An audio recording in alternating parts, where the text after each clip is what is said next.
What's up everybody, Gen X Dividend Investor here. In this video, I'll show you how my dividend stocks did over the last 5 bear markets to see if my passive income tickers actually outperformed when markets were crashing. I'll then end things by comparing the total returns of the S&P 500 to gold over several time frames, and I think you might be surprised at the findings. Now I thought a bear market video would be a good one to make because I've been showing you how my portfolio's been doing in this bull market, like in my recent episode called How I Make 150 Grand per Year in Passive Income from Dividends. But I haven't really talked about how my tickers hold up when things turn rough, and with more experts warning that tougher markets might be coming, I figured this would be the perfect timing to dive into it. Like recently, investment bank UBS issued a stark warning about the US economy, saying its analysis of hard data shows a 93% probability of recession, a level the bank called historically worrying. The assessment comes as multiple economic pressures converge, from surging unemployment claims to growing stress in consumer lending markets. Moody's Analytics also came out and said the US economy is on the brink of a recession, though many other experts are putting recession odds somewhere between 30 and 50% for 2026, but of course, no one really knows for sure. But what I do know is that recessions often mean bear markets, since slowing growth and weaker earnings usually drive stock prices lower. So let's review how my Divi tickers have done in past bear markets to gain some insights into how they may do in future ones, even though the past is no guarantee of the future. And to level set things, I'll begin by saying that a bear market is generally defined as a decline of 20% or more from a recent market peak, typically measured using a broad index like the S&P 500. There isn't a strict time requirement, but most bear markets last at least 2 months or longer. This helpful chart from Charlie Bolello shows S&P 500 bull and bear markets from 1949 to 2025. The positive return years are in blue versus the negative in red, so clearly a lot more bull than bear. Bull markets average a bit over 5 years in time, while bear markets average about a year. And the bear markets I'll be covering will start with the dot-com crash, then the global financial crisis, along with the lost decade spanning both those periods, then the pandemic, and finally the bear market that hit us in 2022 due to inflation and Fed tightening rate hikes. The data I'll be showing you for stock prices comes from Google, and the total returns comes from Seeking Alpha for stocks that I own today. But I won't list any of my tickers that didn't exist during the time frame in question, so like for this dot-com bear market from 2000 to 2002, I won't be listing AbbVie, PM, or any of my ETFs. The dot-com burst was a prolonged market decline caused by the collapse of highly speculative internet and associated stocks. Overall, the S&P 500 had a negative 49% total return, listed here as .INX, which is an older S&P 500 ticker symbol. And for reference, the Nasdaq did even worse during those years as it dropped about 80% from its peak. What I did was list all my tickers that I have right now, and then mark them in red if they underperformed the S&P 500, i.e. if they lost more than 49%. So in this case, you see Apple, Home Depot, Microsoft, etc. all underperformed. I mark them in yellow if they outperformed the S&P 500 by losing less than it lost, but were still negative. So companies like Duke Energy, Chevron, etc. And I mark them green if they had positive total returns, like Colgate-Palmolive, Kimberly-Clark, etc. What you can tell just by looking at this visually is that there's a lot more rows that are yellow and green than there are red, which means overall my tickers outperformed the market in the dot-com sell-off. You can also see that the tickers that really outperformed were Realty Income, Enterprise Product Partners, Altria, and British American Tobacco. Now, obviously each time frame and company has its reasons for doing well or poorly, but what you'll often find is that when times are bad, then more people seek out conservative blue-chip dividend stocks, and when times are good, people get a lot more speculative and risky, and they go more towards growth stocks and riskier assets in general. And right now the markets are overvalued relative to historic norms, and the AI hype train is driving things quite high, along with an administration that is generally business-friendly. Now, one kind of disconcerting thing that's been happening, which might point to some exuberance in the markets, is that stock prices of a lot of small cap companies with negative earnings, many of them tech names, have recently been outperforming companies that are actually profitable. So is this happening because investors are speculating more and trying to get better returns? Do these newer companies have huge payoffs down the road? Is it because newer companies usually need to borrow more, and with the Fed expected to cut rates again, cheaper capital might make it easier for them to finally grow into their potential? Heck, is this all an AI bubble that is ready to pop, or is it going to keep inflating? I don't know, but I'm fine holding my established dividend stocks because they let me earn passive income without selling any shares. I mean, selling shares gives you cash in the short term, but it also means you're giving up part of your ownership each time. Okay, now let's move from the dot-com era and into the next bear market, the global financial crisis.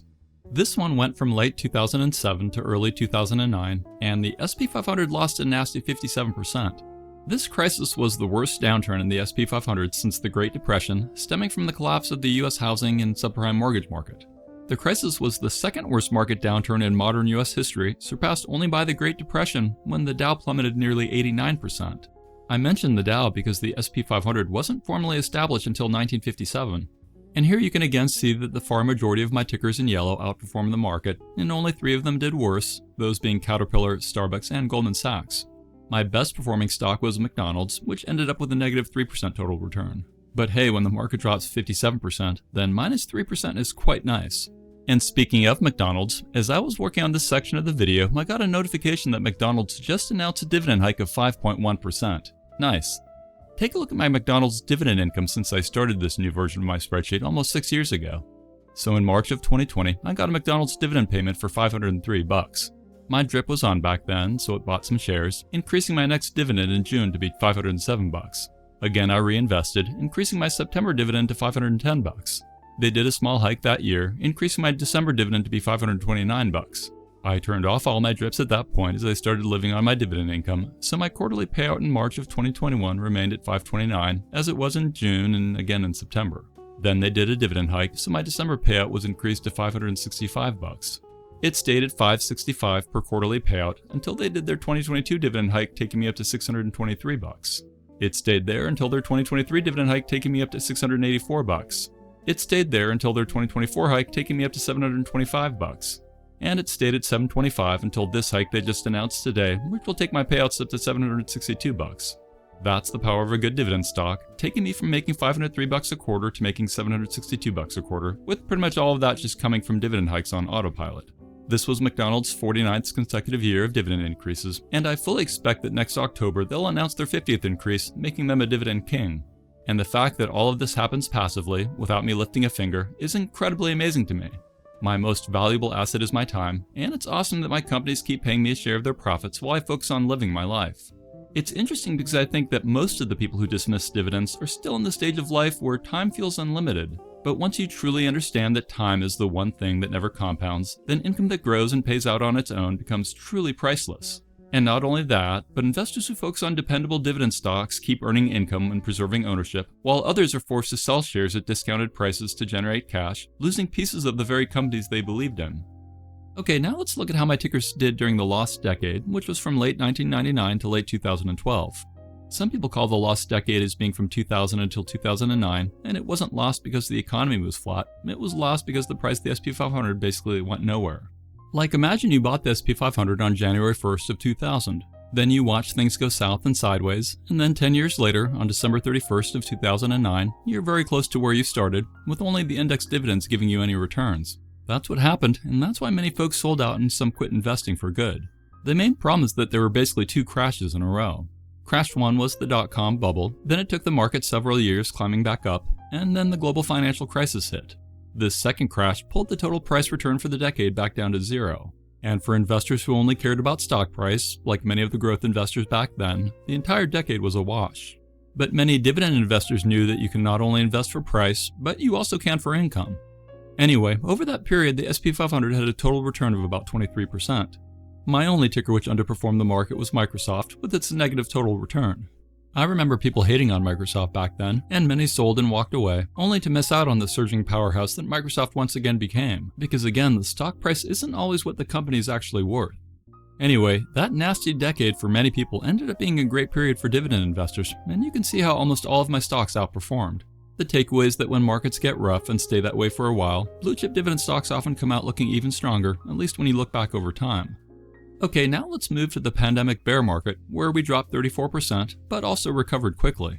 The 2020 crash was historically unique due to its speed, plunging into a bear market in only 16 trading days. In this case, my tickers were pretty average, with some underperforming and some overperforming, but all were negative. So good dividend stocks often need a longer stretch of bad markets to really start outperforming. And that makes sense when you think about it, because the longer the markets stay weak, the more people notice which companies keep holding up and paying out, and that draws more investors towards safer blue chip dividend stocks. What usually happens is that the initial drop in stock prices can overwhelm the smaller steady income from dividends. But the longer the market stays down, the more time there is for the power of compounding and reinvesting to kick in. Every dividend payment can be reinvested to buy shares at what are basically fire sale prices.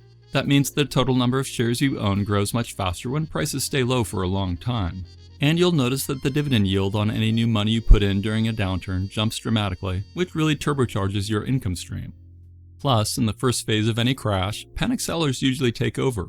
But if the market stays bad for months or even years, then investors and fund managers usually start to realize two things. Number one, the high-flying growth stocks might have no profits and no cash flow to fall back on. And number two, the so-called boring companies like utilities, consumer staples, and healthcare are all still collecting cash, paying dividends, and staying financially stable. That realization often sparks a flight to safety, where capital flows back into those proven income-generating companies, pushing their stock prices up faster than the broader market and giving you that edge in performance. Okay, now let's move on to the last bear market, the one driven by inflation and the Fed's rate hikes that sparked recession worries. This was from early 2022 until late 2022, where the S&P 500 had a negative 24% total return. But again, boring dividend stocks like mine did better, where 3 of my tickers slightly underperformed, 2 are about equal to the market dip, and all the rest outperformed the market, with 6 of them actually having positive total returns. And that brings us to today. A big question many folks are asking these days is if the current AI-driven market is going to continue to keep the high flyers flying, or if we'll see something like what happened in the dot-com crash. The Fed seems to be less worried about inflation, but are concerned about the labor market, and thus we expect to see interest rates cut some more. At the same time, we see that more people in countries are getting concerned about the dollar due to the national debt, geopolitical concerns, the probable inflation we'll see, etc. And all of that has been contributing to a flight towards gold, which has pushed it up to record highs at a record pace. So countries like China have been buying tons of gold, helping drive its price to increase over 50% this year. Now, I wasn't investing in the 1970s when Nixon took us off the gold standard, which ultimately led to gold prices shooting up, but this moment right now kind of looks the same to me, which is why it wouldn't surprise me if gold keeps trending up. You see, after World War II, the US promised foreign countries that they could always exchange their dollars for gold at a fixed price of $35 per ounce, which acted basically like a fixed price for gold that prevented it from rising. This arrangement was called the standard because gold became the agreed upon measuring stick for the value of all major world currencies. But because the US had printed too many dollars and was quickly running out of gold to back the promised $35 price, Nixon ended the standard. Gold prices then shot up because the fixed price ceiling was removed, allowing the metal's value to finally rise to match its true market demand and increasing inflation. Then from around 1980 to 2005, gold kind of went sideways. Basically, the US was trying to tame high interest rates with high inflation, which made guaranteed interest investments much more appealing than holding gold. So central banks sold off large amounts of gold, keeping the supply high and demand low, leading to gold that went effectively nowhere for decades. But then the dot-com crash triggered gold to get some wind in its sails. I mean, that crash made most investors lose huge amounts of money in stocks, which caused them to panic and seek safer assets like gold, driving up its price. Then the 2008 financial crisis hit, causing many people to lose faith in banks and the stock market, causing them to rush more money into gold as a safe asset. This fear, combined with governments printing huge amounts of money, drove gold prices steadily higher. Thus, when people stop seeing the US dollar as a safe haven, it means they're losing trust in the US economy and financial stability. This leads to a weaker dollar, which then not only hurts the country's global influence, but it also raises prices for US consumers because imported goods become more expensive. And if tariffs are added on top of that, then prices can go up even more. It can also make borrowing and travel abroad costlier. And that's why these days some experts are recommending that people hold 10 to 15% of their assets in gold. And with all that being said, let's take a look at gold's total returns relative to the S&P 500s over time. One interesting thing I notice is that many websites comparing gold to stocks usually only look at price changes, not total returns that include reinvested dividends. So I ended up pulling actual gold prices over time and putting them in a spreadsheet, and then I also went to Seeking Alpha to get S&P 500 total returns over time, which includes dividends reinvested. In this case, the S&P 500 returns would imply holding in retirement accounts to avoid dividend tax implications. And when I did that, I found that over the last 10 years, gold's return was around 261%, a bit below the S&P 500's 280%. I did find one website which included reinvested dividends, and it pretty much matched my manual findings. Like, this is the 10-year time frame, and it shows stocks' total returns including dividends being at 289% versus the 280 I found, and it has gold at 261%, matching what I found. So gold had a 10-year CAGR of 13.71%, which is awesome, though the S&P 500 was even better at 14.29%, driven materially by the Magnificent Seven lately. But we see the gold pulse ahead when we're looking at the last 20 years, with its 806% total return, as compared to 719% for the S&P 500, i.e. gold had an annualized return of 11.65% on average over the last 20 years, versus a bit less for the S&P 500, which did 11.08%. Then at 30 years, the S&P 500 pulled ahead as it averaged a 10.49% CAGR versus 8.34% for gold. And again at 50 years, the S&P 500 is ahead with its 10.54% CAGR versus gold at 7.02%. Hopefully it makes sense to you why the further you go back in time, the worse gold's performance gets, because remember, it was held at a fixed value for so long. That all being said, right after I filmed this section of the video, gold started falling, suffering its worst drop in 12 years as it fell over 6%, which is why billionaire investor and bond king Bill Gross thinks that the top may be in for gold.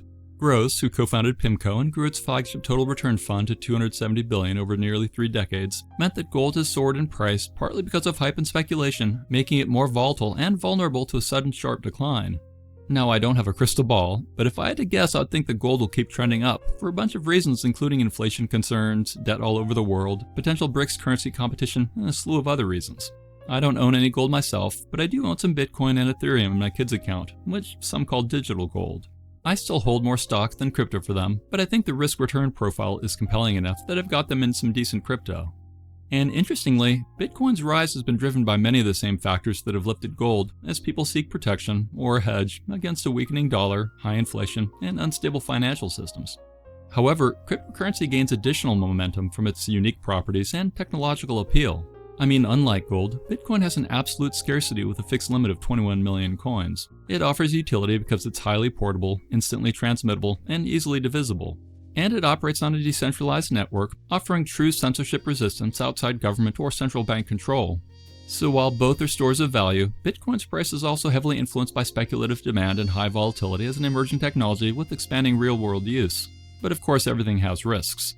I mean, some people see quantum computing as a threat because, in theory, it could one day break the cryptographic codes that secure Bitcoin wallets and transactions, allowing hackers to steal coins or disrupt the network.